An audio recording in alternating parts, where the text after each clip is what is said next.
Scan this. Sovi is here. Let's level up. Consumer price index questions look wordy, but this one is fast if you lock onto what CPI actually measures and ignore tempting definitions. Start with the definition, because CPI is not total spending or overall GDP prices.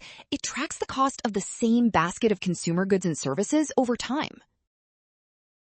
That fixed basket idea matters most because CPI compares what that basket costs in a given year with what it costs in a base year, nice and clean.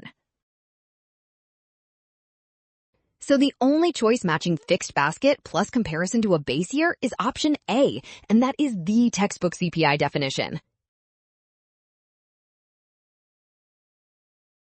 Well done, option A. Scan now.